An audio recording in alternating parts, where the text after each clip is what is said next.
Thanks for the nightmares, first and foremost. Yeah, no problem. You're welcome. I mean, it's a really terrifying movie, but I know you spoke before about the family element. Yeah, It reminded me a lot when I come out of like a Steven Spielberg movie, in the sense that's that awesome.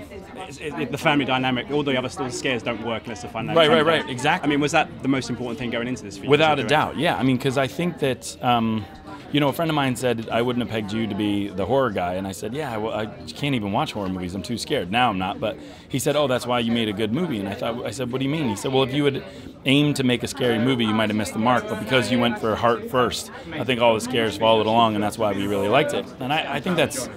I mean, I'll let him take credit for it. That's a good comment, but that's how I feel about it. I think the key was to make sure that the family dynamic and this idea, this allegory of parenthood and what extremes would you go to for your kids is really what the movie's about. And I think that the scares come secondarily. That's how I always viewed Jaws, is that the Jaws really isn't about a killer shark. It's about these three guys going on a journey for their lives and trying to overcome their biggest fears. I wanted to ask you about the sound design as well, because I know there's not a lot of dialogue, but the sound is so piercing in places and it's so important. I mean, was that something that you'd spent a lot of time perfecting? Oh my God, so much time. And it's also one of those things that we knew that it had to be one of the main characters, if not the main character. And I think at the end of the day, we had so much fun filming the movie in silence and doing all these great quiet things. But then when you get on the mix stage, it's a whole nother can of worms. It's a whole nother animal.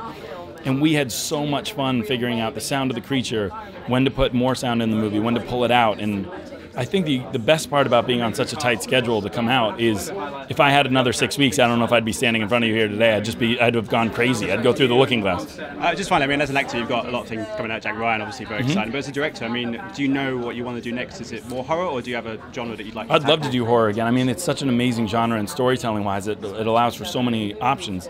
I think that if the horror world would have me do it again, I'd love to do it again. I think that for me, it's got to connect. Like I said, this is truly a love letter to my kids, which sounds insane when you look at the poster. But I mean, if I find a script or an idea that hits me that personally, I'm in. Fantastic. I look forward to it. Thank you so much. Man. Appreciate it. Ladies and gentlemen, you're watching Hey You Guys. Hey You Guys, huh? Hey You Guys. Is that from the Goonies? It is indeed, yeah. Nice. Hey!